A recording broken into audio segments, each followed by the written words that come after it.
All right, y'all. We got luckiest people who survived the impossible. If y'all are new to the channel, subscribe right now. Let's check it out. Joan Murray. Joan Murray was 40. Joan Murray. Joan Murray was 47 and worked at a bank. She had already done 35 skydives. So when she jumped from 14 35 skydive. See, look, let me tell y'all something about skydiving real quick.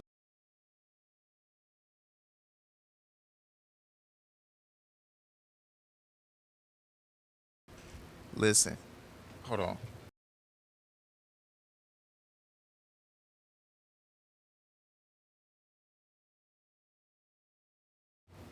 Listen, skydiving is something that I would never in life history do. I will never go skydiving. You couldn't pay me enough to go skydiving, bro. This is something I will not do. Look, one thing about me that some of y'all, not even some of y'all, a lot of y'all don't know about me. I do not mess with heights, bro. So this is something that I would not do, bro. Look, 14,500 feet, bro. This is crazy. I'll never go skydiving. Comment down below if y'all would go skydiving or who have been skydiving before. But me, I'm not going skydiving, bro. thousand feet. She had already done 35 skydives. And she already done 35 skydives. It's like she's a pro. So when she jumped from 14,500 feet in That's September 1999, she had what is no going reason to what think is she going jumped on. from 14,500 feet in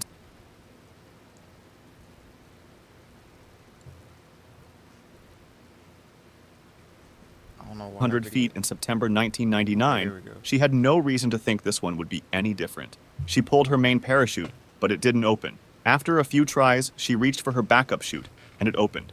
But almost right away, she started spinning, which twisted the cords into a knot and collapsed the chute. She hit the ground at 80 miles per hour. A fall like that is almost never survivable. The entire right side of her body was crushed, and doctors had to do 20 surgeries and 17 blood transfusions to keep her alive. Oh my bro, see this is what I'm talking about. I would never do that. I would never do it. This is just not me. The reason she survived was just crazy. It turns out Joan landed right on top of a fire ant mound. The impact kicked up the colony, and hundreds of ants swarmed her. They stung her over 200 times. Fire ant venom has a chemical called solanopsin that fires up the nervous system. So much of it got pumped into her that it kept her heart beating until paramedics got there. If she had landed anywhere else in that field, she would have died. Joan spent 2 weeks in a coma, but she made a full recovery. And 2 years later, she went skydiving again. Matt Suter. Matt Suter was 19 and living with his grandmother in Missouri. On a March evening in 2006, he was watching TV in her mobile home with her and his uncle when the weather turned. A tornado was heading straight for them, and they had no time to get out. It hit the trailer at around 135 miles per hour. The roof came off, the walls broke apart, and Matt was sucked straight out into the storm. He was wearing What? nothing but his underwear. When he What? came to, he was lying face down in a grass field with no idea where he was or what had happened. The only injury on his body was a bump on his head from a lamp that hit him inside the trailer. He got up and walked to a friend's house for help, not knowing if his family was alive or dead. His grandmother and uncle had actually crawled out with only minor injuries.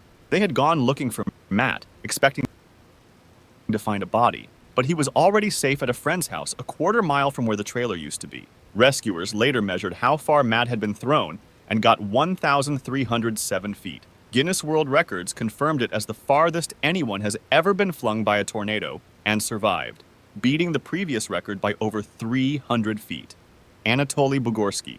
Anatoly Bugorsky was a researcher at a physics lab in Russia.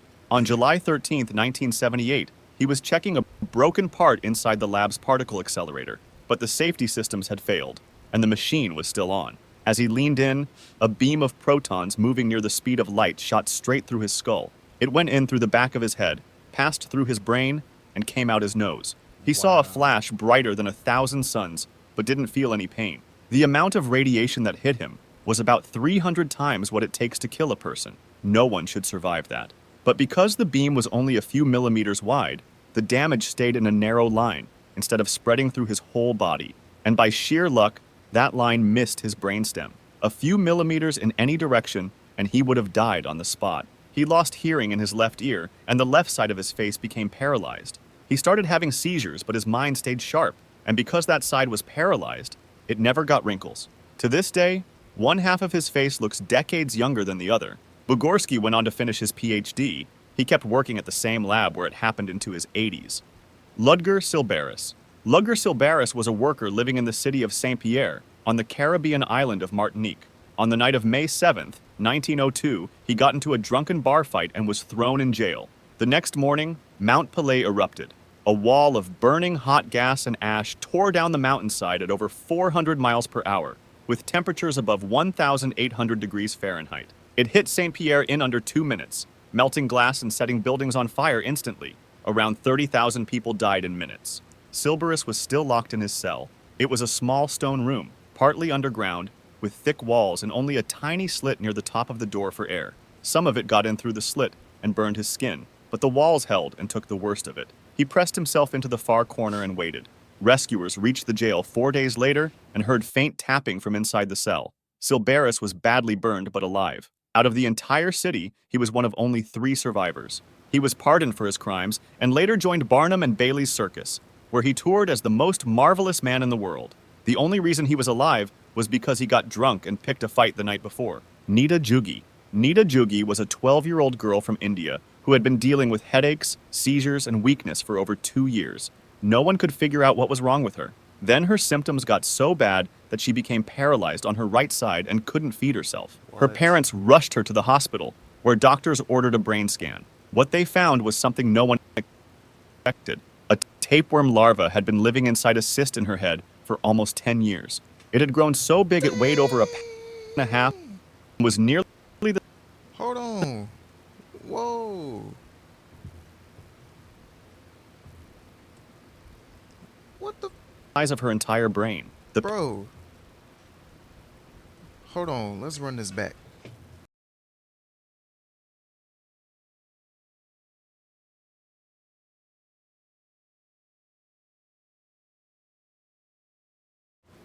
She had what in her brain? rushed her to the hospital, where doctors ordered a brain scan. What they found was something no one expected. A tapeworm larva had been living inside a cyst in her head for almost 10 years. Since she, so if she 12, 10 years, she was 2 years old when, wow. It had grown so big it weighed over a pound and a half and was nearly the size of her entire brain. The parasite most likely got in through bad food when she was a toddler. It made its way to her brain, and the cyst just kept growing. Doctors were stunned that it hadn't burst, because if it had at any point during those 10 years, she would have died instantly. They took her into surgery, and after 2.5 hours, the cyst was removed in one piece. 2 weeks later, every symptom was gone, including the paralysis, the seizures, and the headaches. Nita went back to living a normal life. For 10 years, something the size of her brain had been growing inside her skull, and she had no idea it was there. Paul Templar. Paul Templar was a 27-year-old safari guide in Zimbabwe. One afternoon in the late 1990s, he was leading tourists down the Zambezi River in canoes when a bull hippo came out of the water and knocked one of his colleagues into the river. Templar paddled over to help, but before he could reach him, the hippo came up under his canoe and swallowed him headfirst. He was Whoa. inside the animal's mouth up to his waist, squeezed between rows of teeth that can bite with over 2,000 pounds of force. Hippos kill more people in Africa than any other large animal. Templar managed to wriggle free, but the hippo came back and took him under again, this time feet first. He punched and kicked until it let go. Then it grabbed him a third time, shook him, and finally spat him out. By the time he got to shore, he had 40 puncture wounds across his body. His left arm was crushed and had to be removed, and one wound on his chest was so deep his lung was visible through it. It took 8 hours to get him to a hospital, all without painkillers. The only reason he survived was that the hippo kept letting go. If it had bitten down fully even once, he would have been cut in half. Betty Lou Oliver. Betty Bro, imagine, bro.